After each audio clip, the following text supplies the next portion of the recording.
here with one of the guys of a Grammy Award-winning group. They've sold millions of albums and they tour most of the time during the year. They've been everywhere in the world, and I'm now sitting here with one of the guys, Tim Foreman of Switchfoot. Tim, nice to meet you. Thank you for taking the time out for Gtime TV. Yeah, good to meet you too. I see you're sitting in the studio. That's right. So you got your own home studio. Yeah, this is the band studio. It's pretty close to where we live, and it's like the clubhouse. All right. It's where all our fun stuff happens. Fading West was released at the beginning of 2014. Is there a new album coming out in 2015? Well, not in 2015. We're gonna take our time, and we're talking about releasing an album in 2016. So 2015 will be a year for us to kind of take Fading West international, travel to some fun spots around the globe, including Netherlands, where you are, and we're looking forward to that. And in between those international tours, we're going to start playing around with some new songs in the studio as well. So when I look at the movie Fading West,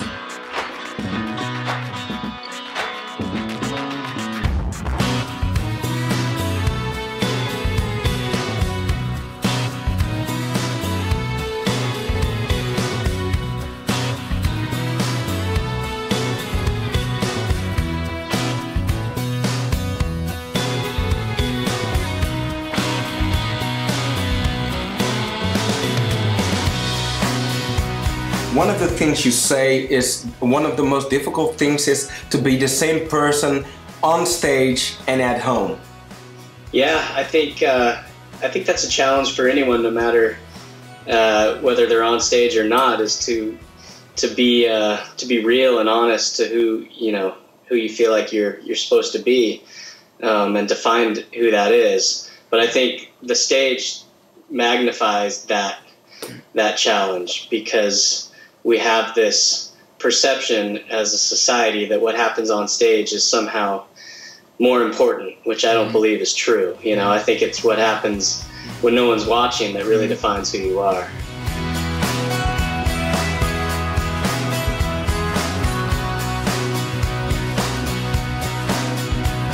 So one of the things you said about this is that when you tie your identity in what you're doing on stage, then you'll be a wreck.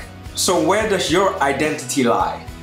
I need to find my identity outside of who Switchfoot is, even outside of, these are all positive things. The music that we play, being a father, being a husband, these are all aspects of who I am. But I think the most important boiled down aspect of what it means to be human is to be a child of God. And if I define myself as that first and foremost, then I think that's a great framework to begin to fully live as a human. Why did you guys make the Fading West movie? Well, we're always trying to bridge the gap between the stage and the audience, and break down that barrier. And we wanted to kind of show people behind the scenes a little bit more, take them around the world with us. And the goal was to not make a highlight reel. We wanted it to be a real, honest story, show the highs and lows, and so that was a struggle. Is how much do we show? What do we put in? It's a very vulnerable film. It shows our families a lot of times for the first time, and some really heavy stuff went down while we were filming it that we didn't anticipate. But that's life, and I think that's real, and we chose to leave that stuff in, to kind of tell an honest story, which is what we try and do with our music as well. You guys also released the Fading West album. What's the main message of the Fading West album?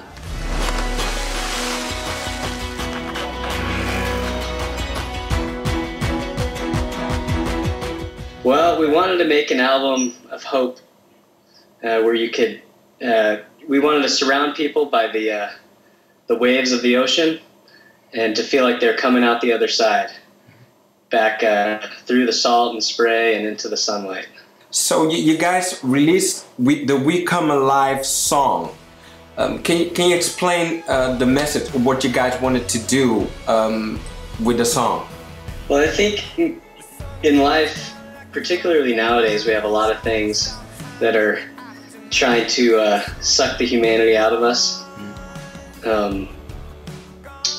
Things like cell phones, like what I'm holding right now, and you know, all the distractions that we have in life. And I think we wanted that song to be a song that captures what it means to fully feel alive, and to capture those moments that we have in life, whether it's looking at a sunset or those moments where you're aware of your frailty as a human, and that each moment counts. So, Love Alone is Worth the Fight is also one of the songs. What does that song say to you? Well, that song kind of became the theme song while we were making the film. That, you know, what is worth it in life? The fights that we struggle with, and, you know, the little things, the big things, what makes it all worth it? And we decided that love alone is worth that fight.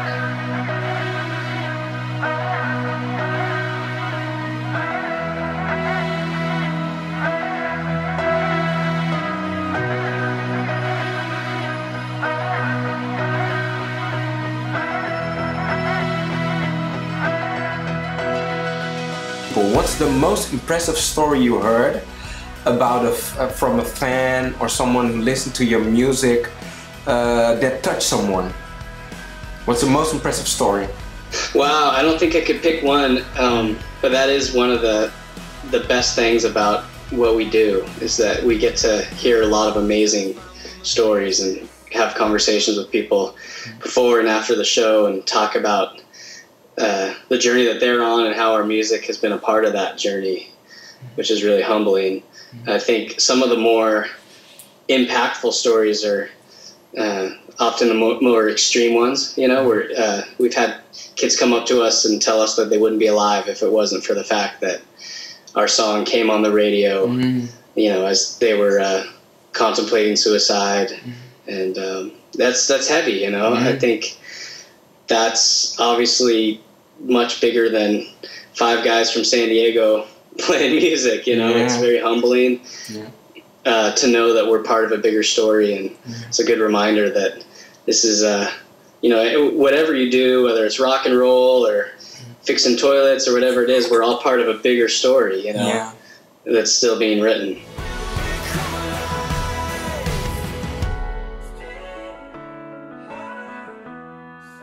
One thing, when I got to know you guys and I listened to Dark Horses and different albums, but one thing that was really in the media was like the negative things people were saying about you, and after a concert people were protesting.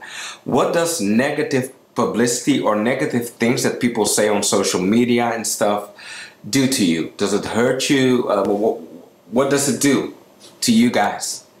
Yeah, that was an interesting thing. We had a group of protesters following us around for a few shows on tour, and they didn't believe in rock and roll. And you know, I think everyone comes at things differently and brings their culture into what they believe. You know, I think my belief tells me to love people, whether they're different than me or, you know, similar to me, to embrace the differences and to speak love as your loudest message. But, you know, I think it's a struggle that any artist, any human faces, is to try and drown out the noise that the naysayers that are telling you that you can't do things a certain way, that you can't be yourself.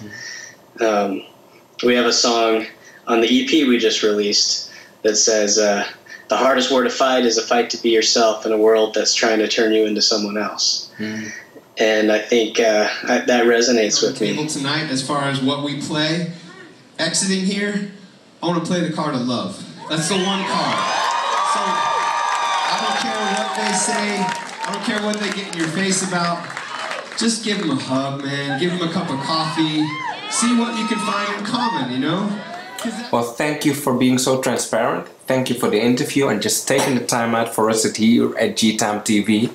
And I'll be there when you guys come here to the Netherlands. And I'll be rocking and maybe surfing on the waves of the audience. Who knows? When you see a black guy somewhere, it's me. All right, I like it. I like it. Hey, it was great talking to you. Thanks very, very much, and we'll see you in the Netherlands.